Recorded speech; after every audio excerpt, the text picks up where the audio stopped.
उसका 34 से लेकर 44 तक। कौन सा अध्याय है? तीसरा अध्याय 34 से लेकर 44। पृथ्वी भर के बंदियों को पांव के तले दलित करना, किसी पुरुष का हक परम प्रधान के सामने मारना और किसी मनुष्य का मुकदमा बिगाड़ना, इन 3 कामों को यहोवा देख नहीं सकता। यदि यहोवा ने आज्ञा न दी हो, तब कौन है कि वचन कहे और वह पूरा हो जाए? विपत्ति और कल्याण क्या दोनों परम प्रधान की आज्ञा से नहीं होते? इसलिए जीवित मनुष्य क्यों कुड़कुड़ाए और पुरुष अपने पाप के दंड को क्यों बुरा माने? हम अपने चाल चलन को ध्यान से परखें और यहोवा की ओर फिरें। हम स्वर्गवासी परमेश्वर की ओर मन लगाए और हाथ फैलाए और कहें, हमने तो अपराध और बलवा किया है और तूने क्षमा नहीं किया। तेरा कोप हम पर है, तू हमारे पीछे पड़ा है। तूने बिना तरस खाए घात किया है।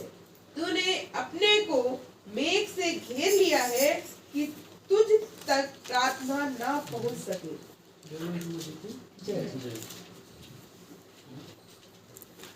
यहाँ लिखा है, पृथ्वी भर के बंधुओं के को पांव के तले दलित करना, किसी पुरुष का हक परम प्रधान के सामने मारना और किसी मनुष्य का मुकदमा बिगाड़ना, इन तीनों कामों को यहोवा देख नहीं सकता। कितनी बात बोला? कितनी बात है? 3। पहली क्या है? पृथ्वी भर के बंदियों को पांव के तले दलित करना। दलित करना। पृथ्वी भर के बंदियों को पांव के तले। अब ये औरतें लोग बंदियों पढ़ के ऐसा मत सोचे कि उनको बोल रहा है बंदी। आजकल लड़के अपनी प्रेमिकाओं को बंदी बोलते और लड़के क्या बोलते? बंदा। लड़कियां बोलती बंदा और लड़के बोलते बंदी। वो पंजाबी हैं? बंदा और बंदी पंजाबी लोग बोलते हैं। जब वो ऐसा बोलते हैं उसका मतलब यह हुआ कि हमारे इनके ऊपर हमारा हक पूरा। एक आदमी का अपनी औरत पूरा, एक औरत का अपने आदमी का पूरा। यहां बोलता है पृथ्वी भर के बंदियों को पांव के तले दलित करना। पांव के तले दलित करना। दलना। मूंग को क्या करते? कैसे दलते? हाँ। दलो, किसी को दल डालो पूरा।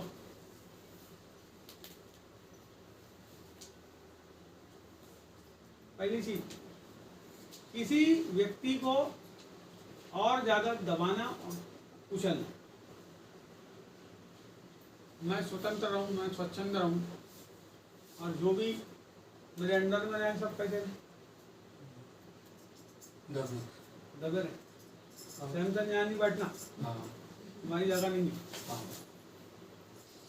ए लड़के, तुम लोग ऊपर नहीं बैठना, वो तुम्हारी जगह नहीं। क्या कर रहे हैं? क्यों दबा रहे तुम? क्यों दबा रहे तुम?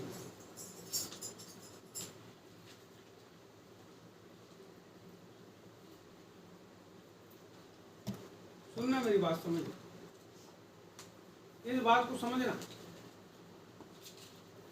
जब आप किसी को खूब दबाओगे तो एक दिन क्या होता है?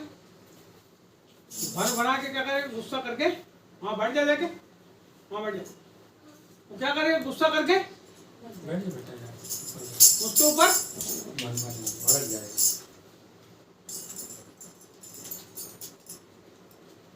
कोई लोग रहते हैं जो थोड़े थोड़े दिन में अपना घर छोड़ के भागते।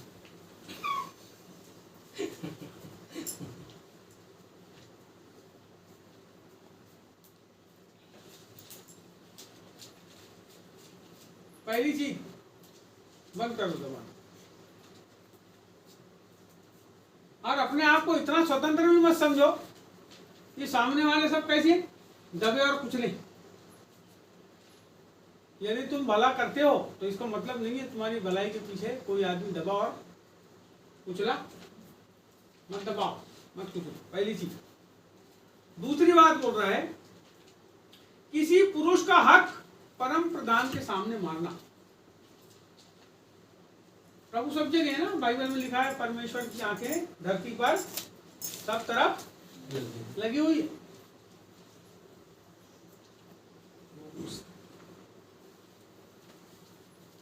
हक मारना किसी का, महीना भर काम करा लिए किसी से, और जब वो आखिरी में आया तो क्या बोले, नहीं नहीं तूने महीना भर काम नहीं किया, 20 दिन काम किया। शाम को उसकी मजदूरी हो रही है 500 रुपये, नहीं तूने 500 का काम नहीं किया, तूने 300 का किया, 300 ही देंगे तेरे।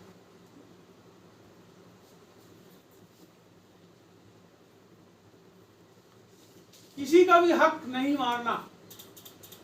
परम प्रधान के सामने परमेश्वर सब कुछ को देखता है। कोई जरूरी नहीं है कि हम जब प्रभु में हैं तब हमारी ही हरकतों को प्रभु देखता है, लेकिन हर किसी की हरकत को प्रभु देखता है। अब ये लोगों ने दुकान लिए किराए से ट्रस्ट की, और ट्रस्ट वालों ने बोले अब तुम दान धर्म कर दो, दुकान छोड़ रहा हो, तो उनके 20-30 हजार रुपये खा गए। क्या किए, हक मारे। जिसका जो भी हक है, चाहे पत्नी का हक है चाहे पति का हक है, उसको हक दो। तीसरी बात, और किसी मनुष्य का मुकदमा बिगाड़ना। किसी मनुष्य का मुकदमा का मतलब क्या? केस चलता है ना दो पार्टी का, वो बिगड़ता कब है? जब जिस व्यक्ति को न्याय मिलना चाहिए उसको न्याय नहीं मिलता, तब वो मुकदमा कैसा होता है, बिगड़ जाता है। लेकिन यदि आपने अन्यायी का साथ दिया, इसका मतलब क्या हुआ, आप मुकदमा बिगाड़ने वाले ठहर गए। 3 बात को बोला, ये 3 बात परमेश्वर यहोवा देख नहीं सकता। इसका मतलब उसकी आंख में वो बात क्या हो गई है, वो उसकी आंख। तुम कितना ही धर्मी बन जाओ, तुमने जो काम किए 3 बात उसकी आंख में दिखेगी, और वो उसको बदला भी देगा। अब क्या होता है उसके बाद, क्या होगा? ये 3 काम यदि हम करते हैं, हमारे जीवन से होते हैं, यदि हम किसी का हक मारते हैं, यदि हम किसी को दबाते और कुचलते हैं, यदि हम किसी का मुकदमा बिगाड़ते हैं, और यदि हम किसी का हक मारते हैं, 3 बात यदि हम करते हैं, तो आगे यहाँ पे बाइबल कहती है, यदि यहोवा ने आज्ञा ना दी हो तब कौन है कि वचन कहे और वो पूरा हो जाए। ये 3 बातों को तो भविष्यवक्ता है जिसने लिखा, वो किसकी आज्ञा से लिखा है ना? विलाप गीत में लिखने वाला, जो लिखने वाला है, उसने प्रभु की आज्ञा से लिखा है, और वो जो वचन प्रभु की ओर से आया है इस धरती के ऊपर, वो पूरा होगा। यदि प्रभु की आज्ञा से वो आया है, यदि वो प्रभु की आज्ञा से आपके पास पहुंचा है, हो सकता है आप परमेश्वर से प्रार्थना कर रहे हैं और कोई बाइबल का वचन आपके पास पहुंचा है, वो आपके जीवन में पूरा होगा, वो पूरा ही होगा। चाहे वो कष्ट देने का हो, चाहे वो अकाल का हो, चाहे वो महामारी का हो, चाहे वो बहुत आनंद का, बहुत खुशी का, बहुत संपन्नता का वचन, जब वो परमेश्वर की ओर से होगा तो पूरा होगा। आगे, विपत्ति और कल्याण क्या दोनों परम प्रधान की आज्ञा से नहीं होते?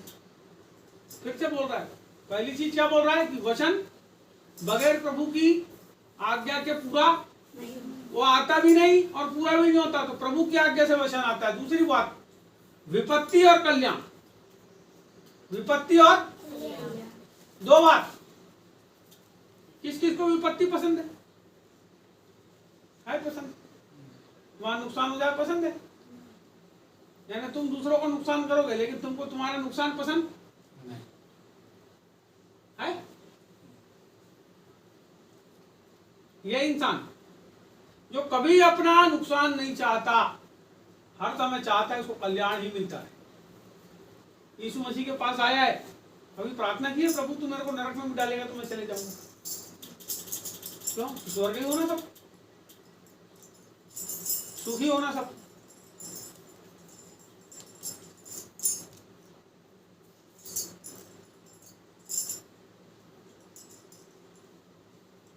हम लोग केवल परमेश्वर में क्या चाहते हैं? बढ़त, अच्छी अच्छी चीज। यदि आप वास्तव में प्रेरितों के समय में वापस चले जाओ तो आप देखोगे कि प्रेरित कभी एक जगह टिक के नहीं रहे, उनको भगना पड़ता था बार बार, अपना झोला झंडा उठा के बार बार, क्योंकि बार बार सताव जाता था। लोग यीशु मसीह के नाम के कारण क्या करते थे? उनको मारने के लिए आ जाते। आज हम लोगों ने तो सेंटर बनाए, 1-1 एकड़, 5-5 एकड़, 10-10 एकड़ जमीन लेके क्या की, और अपने आस-पास 20-20, 25-25 आदमी भी रखे कि यदि कोई आए हमको मारने के लिए तो वो जो हमारे पास रहते हैं चेले चपाट डंडा ले लेके क्या हो जाए, है ना? अभी आपके घर कोई आएगा आपको मारने, क्या करोगे? जल्दी से फोन करोगे पुलिस वाले को, कोई आएगी देखो देखो। इसका मतलब आपको विपत्ति पसंद नहीं। अभी मैं सैमसंग ने खींचे जल्दी से पैसे निकाल लूं 500 रुपए, तो मेरे को मारेगा नहीं पकड़? क्यों निकाला करके? अरे भाई तेरा मोबाइल को छीन के भागेगा रास्ते से, तू पत्ता फेंक के नहीं मारेगी उस पीठ में? दौड़ेगी नहीं उसके पीछे? कान में पकड़ के चलते तो कोई छिना लेगा तो। हाँ, समझ रहे हो बात? किसी आदमी को विपत्ति, और यदि कोई गलत करता है उसको ऊपर कोई दंड आता है तो वह दंड जहां से आ रहा है उसको क्या बोलता है? ये गलत है, हमको जो दंड मिल रहा है गलत। ऐसे ही है ना? गलत करने के बाद अरे हम गलत भी करें और हमको दंड, ना। तुम हमारे पेट पे चाकू घोंप दो और हमने तुमको गाली बक दी है तो बोले नहीं तू धर्मी नहीं है, तू पापी है, तुमने गाली बक। हमने पेट पे चक्कू मारे, उसका कोई वो नहीं है हिसाब किताब।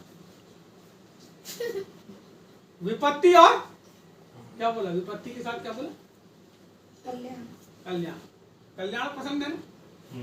प्रभु ने बोला कोई तेरे गाल पे थप्पड़ मार दे, दूसरा भी हाँ खाओ मार दिन भर बता कर, और बोलो कल्याण कल्याण कल्याण हो तुम्हारा कल्याण।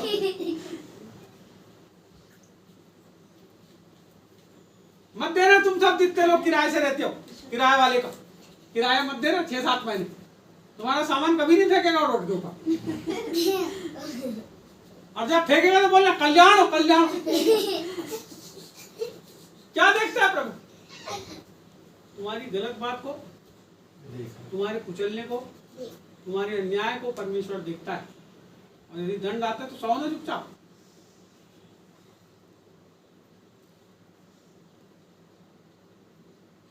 बोले उसको चुपचाप नहीं सहोगे, गलती भी करोगे दंड आएगा तो उसको भी नहीं सहोगे, और जो दंड लेके आया उसको बोलोगे गलत है पुलिस वाले, ये गलत है लोग जो हमको डांट रहे, हमारी कोई गलती नहीं, आओ दूध का धुला है।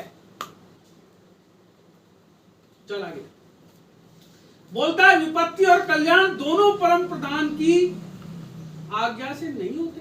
प्रश्न नहीं, दोनों चीज प्रभु की ओर से होती। यदि किसी के ऊपर विपत्ति भी आती है तो जो हम ऊपर देखो ना 3 बात, परमेश्वर देख नहीं सकता, क्या नहीं देख सकता? किसी को दबाना, किसी को कुचलना, और किसी का मुकदमा, सही चीज को गलत बोलना। तो यदि उसके बाद कोई आपके ऊपर दुख आ रहा है तो चुपचाप सह लो उसको, क्योंकि तुम्हारे कर्मों के कारण वो आया, उसको प्रभु ने देखा है इसीलिए आया है, उसको चुपचाप सहो और प्रभु से। अब आगे क्या बोल रहा है देख, क्या बोला प्रभु ने उसके बाद 2-3 बात बड़ी सुंदर है वहां। हम यदि उसको समझे तो ना हम दुख में विचलित होंगे ना हम सुख में विचलित होंगे। सुनो, कई लोग सुख में क्या होते हैं मालूम है? बहुत बहुत खुशी से भर जाते हैं, हाँ ऐसा ऐसा बहुत बहुत बहुत ला ला ला ला जल्दी ला, सब मेरे लिए, सब चीज मेरे लिए, हाँ मैं भोगूंगा मैं वह गद्दा मेरे लिए, मैं सोऊंगा। लेकिन जब दुख आया तो मैं नहीं, ये तुम्हारे लिए तुम लोग सो, मैं आता हूँ। क्या करें, दुख को छोड़ के? दुख भी तुम्हारे लिए है और सुख भी, कल्याण भी तुम्हारे लिए, आशीर्वाद भी तुम्हारे लिए और विपत्ति भी तुम्हारे लिए, दोनों के पीछे कारण है। जब इजरायलियों के ऊपर बार बार दुख आए, संकट आए, आपको पता है उसके पीछे कारण क्या था? परमेश्वर था क्या? नहीं, वो उनके कारण, उनके कामों के कारण उनके ऊपर वो दुख आए। आपको पता है प्रेरितों ने जो काम किए उसके कारण ही उनके ऊपर दुख आए। मेरी बात को समझना, मैं आपको बताता हूँ, बहुत सच्ची बात बता रहा हूँ, ये बात को कोई इस तरीके से नहीं बताया। प्रेरितों ने जब परमेश्वर के सुसमाचार का प्रचार किए तो लोगों ने क्यों मारे उनको? क्यों दुख आया उनके ऊपर? मालूम है आपको? परमेश्वर की आज्ञा का पालन किए, और जो लोग परमेश्वर के विरोधी थे, जो प्रभु की उन बातों को समझ नहीं पा रहे थे, उन लोगों ने दुख दिया। कारण क्या था? सुसमाचार प्रचार। अच्छी बात थी सुसमाचार प्रचार, मानव के उद्धार के लिए सुसमाचार प्रचार, परंतु जब उन्होंने उस अच्छे काम को किया तो उस अच्छे काम के कारण भी दुखाया। कारण क्या था? क्योंकि यीशु मसीह अर्थात उनका प्रभु भी उस अच्छे काम के कारण सूली के ऊपर रहता है। मेरा प्रभु भी सूली के ऊपर हमारे पापों के लिए लटकाया है। पापी के लिए दंड मिलता है। वो तो क्रूस पे चढ़ गया, लटक गया, अपने खून को बहा दिया, नरक के अंदर चले गया, वहां से भी सब सह के बाहर आ गया और मुर्दों में से जिंदा हो गया। लेकिन हमारे ऊपर थोड़ा सा कष्ट आता है, थोड़ा सा दुख आता है, तो हम क्या बोलते हैं? नहीं, हमको ये नहीं होना। प्रभु तू हमारे लिए क्रूस पर चढ़ गया, तूने नरक की सब यातना सह लिया। यदि वो चेले भी ऐसा बोलते हैं तू तो मुर्दों में से जी उठा है, ये हमको मारते हैं, अब हम प्रचार नहीं करते, हम क्यों प्रचार करेंगे? तो अच्छे काम के लिए यदि कोई आदमी दुख सहता है तो ये बड़ी बात है। ऐसा लिखा है सुसमाचार की पुस्तकों में, आगे चल के पत्रियों के अंदर आप देखोगे तो वहां लिखा है यदि कोई अच्छे काम के कारण दुख उठाए तो अच्छी बात, लेकिन यदि कोई गलत काम के लिए दुख उठाए तो इसमें क्या बड़ाई? बड़ाई कब है? जब तुम अच्छे काम के लिए, अरे गलत काम के लिए दुख उठाए तो, है ना? कोई सिस्टम है, यदि कोई आगे हमको दुख दे रहा है, इसका मतलब ये नहीं है कि वो दुख देने वाला जो है वो बहुत पापी और नीच और दुष्ट है, अधम है। नहीं, उसको भी दुख देने के लिए ठहराया गया कि दुख दे। यदि हम प्रचार करते हैं तो शैतान की ओर से भी कुछ लोग ठहराए गए हैं कि हमारे प्रचार को रोकें। आज की तारीख में पूरे भारत के अंदर में प्रभु के प्रचार को जो रोका जा रहा है, कोई बुरा काम नहीं है। कोई आदमी चोरी करना बंद कर दे, आप बताते हो किसी को, ए भैया चोरी नहीं करना, और वो तुम्हारी बात को सुन के बंद कर दे, इसका मतलब क्या हुआ? उसका जीवन परिवर्तित हुआ। कोई आदमी गांजा पीता है, गांजा पीना बंद कर दे तुम्हारे साथ 10-15 दिन रह के, तो गलत काम किया उसने। एक आदमी था यहाँ पे, वो बहुत ज्यादा जो है दारू पीता था। डॉक्टरों ने उसको बोले, सुनो मैं आपको सच्ची घटना बताऊं, उसको डॉक्टरों ने बोले कि भैया तुम 2-3 महीने में क्या हो जाओगे? मर जाओगे। तो वो जल्दी दौड़ते उसको अचानक से याद आया कि यहाँ कोई ठाकरे है, बंटी ठाकरे, जिसने क्या किया, उसको संदेश सुनाया था और बताया था यीशु मसीह जो है वो मैं दारू पीता था, तो गांजा पीता था, तो मेरे जीवन को बदल दिया, अब मैं नहीं पीता। तो वो उसको पता चला, तो दौड़ते जो है बंटी ठाकरे घर में आया और आके बैठा। उसकी माँ ने उसको संदेश सुनाई, और संदेश सुना के उसको भात भी खिलाई। फिर वो रोज आया, उसको रोज भात खिलाया, और जब तक वो आके उनके घर में भात खाया तब तक के जो है वो दारू पीना क्या किया? बंद कर दिया। वो जो 3 महीने में मरने वाला था वो 1 साल तक जिंदा रहा। जब वो जिंदा रहा तो उसको ये भरोसा हो गया कि अब मैं पूरा बच गया, और 1 साल के बाद यहाँ पे आके हमसे भी संगति करता रहा, हमारे पास भी आके बैठता था, हमारे ये घर में भी जहाँ हम हैं यहाँ भी आता था।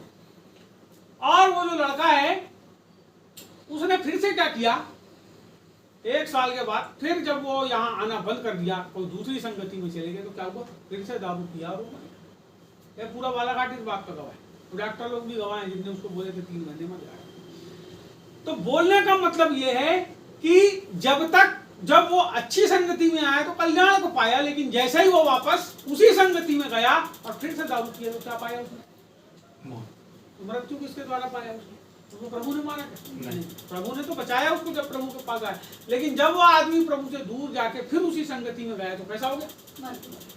तो विपत्ति और कल्याण हमारे ऊपर कल्याण का मतलब आशीर्वाद, हमारे जीवन में हम अच्छा काम करेंगे। अरे खूब काम करो ना पैसे कमाने के लिए, तो पैसे आएंगे। अब तुम बोले हम चोरी करने के लिए खूब काम करते, खूब मेहनत करते, जी जी जान से दिन भर हम सोते हैं और रात भर जग के चोरी करते हैं, तो पकड़ेंगे पुलिस वाले तो मारेंगे तुमको उल्टा करके हैं? अच्छा पुट्ठे में मारते डंडे डंडे सड़ा दिल को।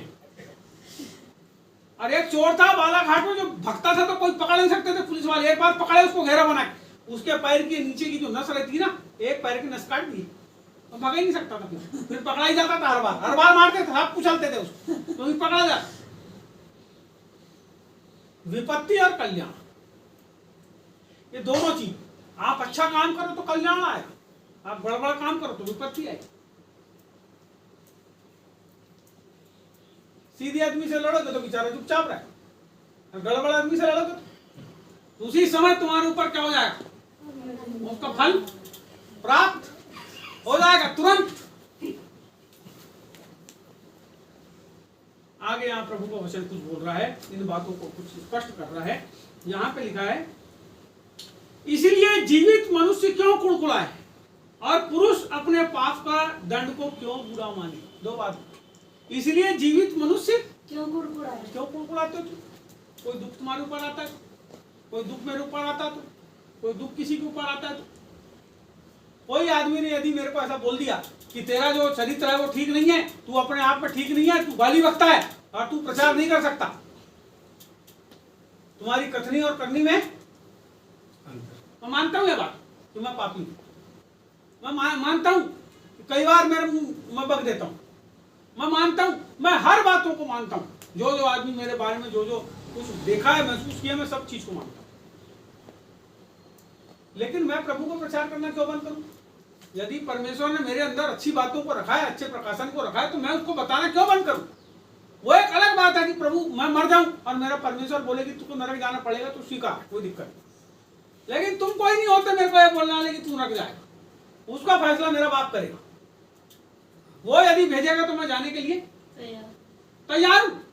यदि मैंने गलत किया हुआ तो मेरे को पता है, मेरा कॉन्शियस मेरे को बताता है तू गलत आदमी है, तो मैं ठीक है प्रभु तू जहां भेजेगा कोई बात नहीं, जलूंगा झुलसूंगा मर जाऊंगा।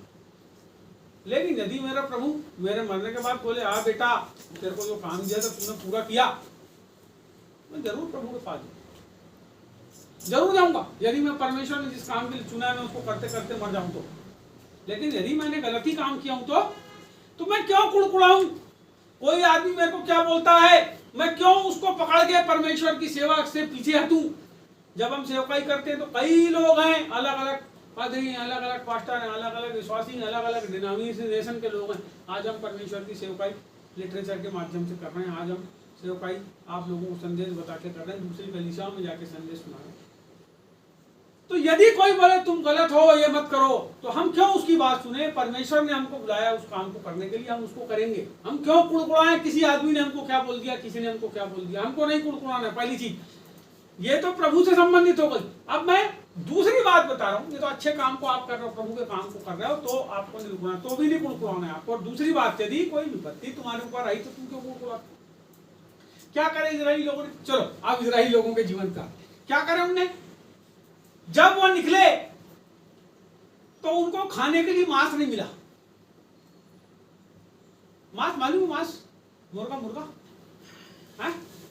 जब मुर्गे की टांग नहीं मिलती, कई बार कई लोगों को आदत हो जाती है 2-3 दिन में एक बार खाने की, और नहीं मिलती मान लो एक हफ्ता, तो फड़फड़ाने लगते हैं अंदर, तड़प जाते हैं, क्योंकि वो मुंह में जब लगता है तो बहुत अच्छा लगता है कई लोग। क्या हुआ कि वो इजरायली जब निकले वहां से, अब जंगल ही जंगल जा रहे हैं, हो सकता है उनके पास जितनी मुर्गी उर्गी रही होगी रास्ते में जो लेके चले होंगे बैलगाड़ी में रख के, तो मर गई होगी, खा पी का हो गया ना, काट के खत्म हो गए। क्या बोलते हैं मूसा को, हम वहां जहाँ थे तो वहां क्या जोरदार अदरक होता था, क्या जोरदार लहसुन होता था, सुनो कुड़कुड़ा रहे, और क्या जोरदार हम वहां मांस खाते थे, तूने यहाँ लाया जंगल में हमको मारने के लिए। और क्या करे वो परमेश्वर के पीछे बुलबुलाने लगे, ऐसा लिखा है बाइबल के अंदर, बुलबुलाने लगे। तो प्रभु ने क्या किया, एक जोर की आंधी चलाया, और जब आंधी चलाया तो इतनी बटेर आई कि वो जमीन पूरी बटेरों से पट गई, और उनने इतना खाया, मेरे को ऐसा लगता है कि उनकी तबीयत भी खराब हो गई होगी खा किसी की जो कुछ पेट वाली समस्या होती है, हो सकता है हो गई होगी या नहीं हुई होगी, मेरे को मालूम नहीं, लेकिन प्रभु ने इतना दिया। उसके बाद घबराए होंगे तो फिर प्रभु को बोले होंगे, अरे बाप रे इतनी सारी चलते नहीं बनता, चलते नहीं, अरे खाते नहीं बन रहा, प्रभु कितना खाए, इतना काट लिए, कैसा करें कैसा करें कैसा करें। समझ रहे हो मेरी बात? तुम कुड़कुड़ाते हो तो प्रभु उसको भी सुनता है। यदि तुमको इतना दे देता है कि तुम खा खा के परेशान हो जाओ तो प्रभु उसको भी सुनता है। उनके इतना खाने तक के लिए दे दिया, कुड़कुड़ाए कुड़कुड़ाए। मालूम है आपको क्या हुआ आगे चल के? आगे चल के लोग मरे, महामारी से मरे, स्वर्गदूत ने मारा, अकाल से मरे। वो पानी की बात, मूसा को बोले पानी ला, पानी आ, पानी नहीं है रेगिस्तान में, पानी नहीं है, पानी नहीं है, पानी नहीं है, पानी नहीं, पानी लाओ, पानी लाओ। कहां से लाएंगे पानी? कहां मारने के लिए लाए? प्रभु को बोला, देख प्रभु कृपा कर, बोले डंडा पकड़ चट्टान में मार, मारा चट्टान, पानी निकल। मैं आपसे बताना चाहता हूं परमेश्वर उपाय करने वाला है, लेकिन आप कुड़कुड़ाए बुड़कुड़ाए बगैर भी परमेश्वर उपाय करेगा। यदि आप प्रभु पे आश्रित हो जाओ, कुड़कुड़ाओ मत, बुड़कुड़ाओ मत, उसके अधीन हो जाओ तो परमेश्वर क्या करेगा? उपाय करेगा। चलो आगे, यहां बोलता है, इसलिए जीवित मनुष्य क्यों कुड़कुड़ाए और पुरुष अपने पाप के दंड को क्यों बुरा माने। यदि आपने कुछ गलत किया हो तो उसके दंड को बुरा क्यों मानते? कुड़कुड़ाओ भी मत और दंड को बुरा भी मत मानो। आज ही हमसे गलती हुई, स्वीकार करो ना, स्वीकार करिए अपनी गलतियों को।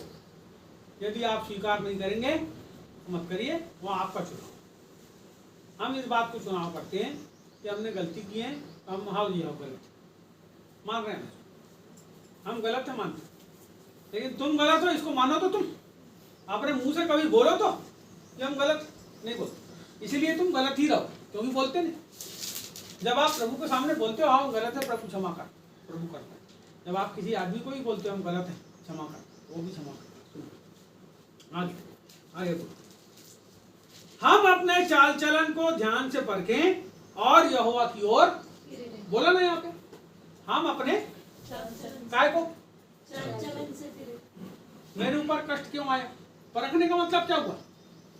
मैं कष्ट में क्यों आया, मैं दुख में क्यों आया, मैं मुसीबत में क्यों आया, मैं आगे क्यों बढ़ा, मैंने उन्नति क्यों किया, मेरे को ज्यादा अच्छे नंबर क्यों मिले, क्यों मैं पहले ऐसा था अब मैं पहले से अच्छा हो गया, तो क्यों हो गया? आपको परखे, अपने आप परखना है। यदि हम अभी भी जैसे 25 साल पहले थे, यदि हम आज भी वैसे ही हैं, तो हमने अपने आप को परखे नहीं है। उन्नति और अवनति, कल्याण और विपत्ति, बात समझना। उन्नति को भी समझो, अवनति को भी समझो, कल्याण को भी समझो और विपत्ति को भी समझना पड़ेगा। यहाँ बोल रहा है हम अपने चाल चलन को ध्यान से परखें और यहोवा की ओर फिरें। यहोवा की ओर फिरें, इसका मतलब है चाल चलन में फिरना, चाल चलन में फिरना, चाल चलन में बदलाव लाना। यहोवा की ओर फिरने का मतलब ये, वो तो प्रभु जहाँ खड़ा है वहीं है और तुम भी जहाँ खड़े हो। परिवर्तन कहाँ आ गया? काम।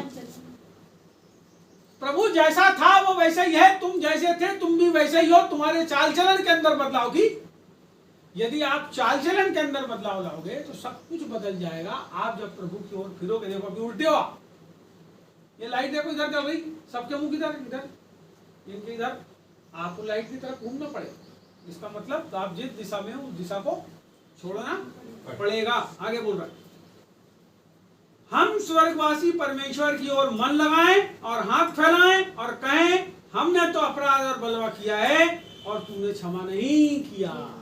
क्या नहीं किया? क्षमा नहीं किया, तूने क्षमा नहीं किया, प्रभु क्षमा कर दे। आगे बोल, तेरे कोप हम पर है और तू हमारे पीछे पड़ा है, तूने बिना तरस खाए घात किया है। यह उस समय की बात है जब अनुग्रह का युग, लेकिन फिर भी उस समय भी परमेश्वर अपने लोगों को अनुग्रह करता था। जब लोग उससे क्या करते थे? माफी मांगते थे। सुनो, दाऊद राजा के यहाँ एक लड़का हुआ। वो लड़का कैसा हुआ? वो लड़का जिंदा हुआ, मरा हुआ? वो यहाँ का मारा था, वो मर गया। वो लड़का जो था वो मरा हुआ पैदा हुआ। सुनो, जब वो लड़का पैदा हुआ तो मर गया। जो दाऊद था ये प्रभु के पास बैठा रहा, लेकिन जब उसको ये पता चला लड़का जो है वो मर गया, तो उसने क्या किया, उठा और उठ के हाथ मुंह धोया, अच्छे कपड़े पहना, जिसने दिया उसी ने।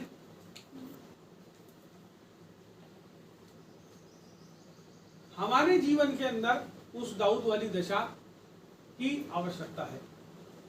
उस समय में वो प्रभु की उपस्थिति में रहता था, उसने गलत काम भी किया था, उस गलत काम से लड़का भी हुआ था, और लड़का जो हुआ वो मर भी गया, और जब मर गया तो उसके पहले उसने क्या किया, प्रभु के पास बैठा, प्रभु के सम्मुख बैठा। जब लड़का मर गया तो क्या किया, उठा और हाथ पैर धोया, अच्छा तेल वेल लगाया, अच्छे कपड़े पहना और अपने काम के लिए। प्रभु ने दिया था, प्रभु ने ले लिया। उसके जीवन के अंदर को यदि हम देखें, उसके जीवन की बहुत सी बातों को, तो हम पाएंगे कि उस समय भी राजाओं के ऊपर भी, उसके अभिषिक्तों के ऊपर भी कष्ट आए, उसके ऊपर दुख आए, उसके ऊपर कष्ट आए, लेकिन वो विचलित वो बार बार प्रभु के पास गया। प्रभु सही बात है, हमारे जीवन में कष्ट आते हैं तो हम लोगों को ढूंढते हैं कौन हमारे कष्ट को दूर करे। मेरे जीवन में कष्ट आता है तो मैं सोचता हूँ ये लड़की के पास जाता हूँ, इसको बताता हूँ ये कुछ करेगी। जब उसके पास जाता हूँ तो 4-5 बात ज़्यादा इसलिए बताती है मेरे को, क्योंकि मेरे को अब मत बताए, क्योंकि यदि अब ज़्यादा बताएगा तो मेरे को उसकी सहायता करना पड़ेगा। आदमी है नहीं, यदि मेरे को कष्ट है तो मैं 4 लोगों के पास जा जाके बताता हूँ जिससे कोई सहायता करे, और यदि कोई सहायता कर देते हैं तो उसके बाद हम गायब।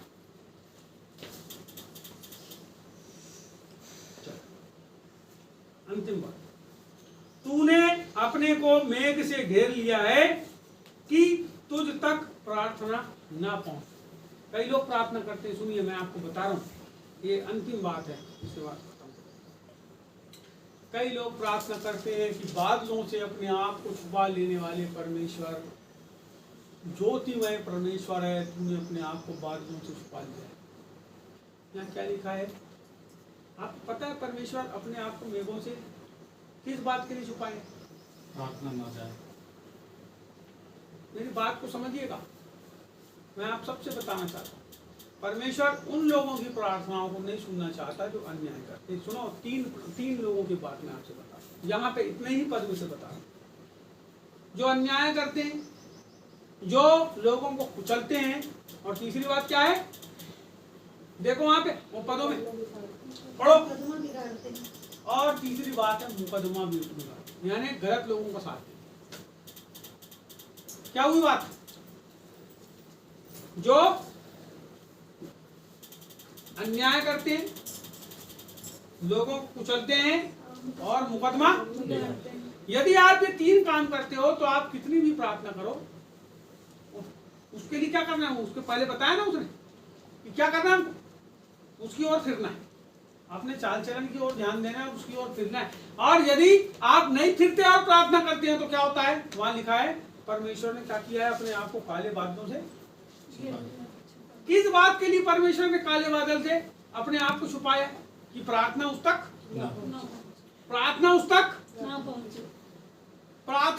ना पहुंच सके। हमारे को हमारे जीवन को परिवर्तन करने की आवश्यकता है। बहुत सारे लोग खूब प्रार्थना करते हैं और वो बोलते हैं कि परमेश्वर हमारी नहीं सुनता। आपको पता है परमेश्वर सब चीज को सुनता है। सत्यम 1 गिलास पानी ला तो बेटा, तो सत्यम क्या है, मोबाइल लेके बैठा रहता है। सुनिए मैं आपको बताता हूँ, ला वाला बेटा, तो उसकी माँ क्या करती है, उधर पीछे कमरे में रहती है। मेरी बात को समझना, कुछ बता। वो 1 गिलास पानी लेके मेरे पास आती, क्यों आती है? और ये जो मोबाइल लेके बैठा है, इसने सुना उसके बाद भी उसका उत्तर नहीं, इसका मतलब वो नहीं सुन रहा है, सुन के भी नहीं सुन रहा है। तो परमेश्वर सब चीज को सुनता है। सुनो, बाइबल में लिखा है परमेश्वर ऐसा बहरा नहीं है कि हमारी बातों को समझ रहे हैं। मेरी बात को समझो। परमेश्वर आप गलत हो उसके बाद भी आपकी बात को सुनता है, लेकिन उत्तर वहां से वो, जैसे आप मोबाइल लेके बैठ रहे थे सत्यम, मैं चिल्ला रहा हूं पानी ला, नहीं आया पानी। सुना किसने? जिसका मन मेरी ओर लगा है, इसकी माँ, उसने क्या कहा? पानी लेके। बात को समझिए, यदि आप परमेश्वर की ओर अपने मन को नहीं लगाएंगे तो वहां से कोई उत्तर आपके पास आने वाला नहीं। यदि आप अपने बुरे चाल चलन से नहीं फिरेंगे तो आपके पास उत्तर आने वाला नहीं। यदि ये 3 प्रकार की बातों से आप नहीं फिरेंगे तो फिर आपके ऊपर मुसीबत और कष्ट, तब आप कुड़कुड़ाना बुड़कुड़ाना, आप सीधे प्रभु के पास आगे बैठे। यदि आप कुड़कुड़ाओगे तो उसका कोई हल नहीं है। एक लेडीज हमारे घर आती थी प्रार्थना में बीच में, उसने ये परदेसी की माँ को क्या करी, बहुत खरी होती सुने। इन्हें बोली क्यों रे तू प्रार्थना में क्यों नहीं आती? हाँ, तो उसको क्या बोलती है, हम नहीं आते प्रार्थना में, हम प्रार्थना में आते तो और हमारे जीवन में कष्ट आता है, दुख आता है, मुसीबत आती है, और ऐसा होता है वैसा होता है। और उसको इतना भाषण दी तो बेचारी घबरा गई, और घबरा के जल्दी से बोली रुक जा एक मिनट, तू यहीं, मैं अभी आती हूँ। और वहां से निकलते नहीं आ गए। क्यों? उनके जीवन में कष्ट है, क्यों उनके जीवन में दुख है, क्यों उनके जीवन के अंदर उनकी प्रार्थना नहीं सुनी जा रही। हम यीशु मसीह के पास तो आ गए जो हमारे लिए अपने आप को बलिदान कर दिया है, लेकिन हम अपने जीवन उसको नहीं देना चाहते, हम अपना चाल चलन नहीं बदलना चाहते। हम सब कुछ करना चाहते हैं जिंदगी में, सब सुखों को भोगना चाहते हैं, लेकिन उसकी कीमत नहीं चुकाना चाहते। जब हम उसकी कीमत क्या है, परमेश्वर के अनुसार जीवन जीना, अपने चाल चलन को, उसकी कीमत यही है।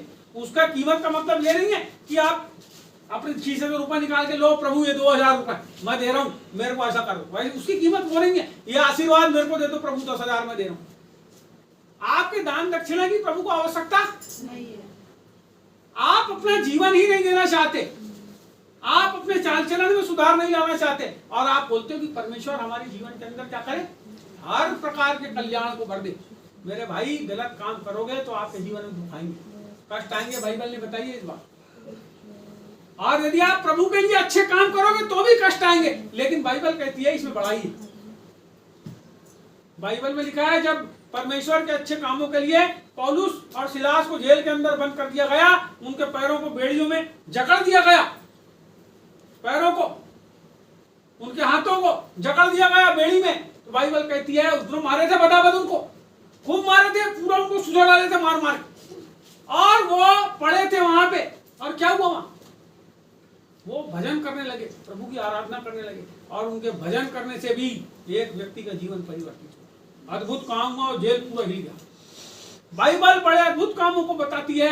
धर्म के काम करने वाले, परमेश्वर के पीछे चलने वाले, और परमेश्वर के नाम के कारण कष्टों को सहने वाले लोगों के द्वारा बड़े अद्भुत काम होते हैं। परंतु जो लोग गलत काम करके दुख उठाते हैं, उनके द्वारा न उनकी बड़ाई होती, न परमेश्वर की बड़ाई होती। हमको एक बात समझने की आवश्यकता है, हमारी प्रार्थना प्रभु को नहीं सुनता, हमारे जीवन पे कष्ट क्यों आते, हमारे जीवन में समस्याएं क्यों। ठीक है, बात समझ आई? कोई बात समझ नहीं आई तो आप पूछ सकते हैं। अभी हम प्रार्थना करें।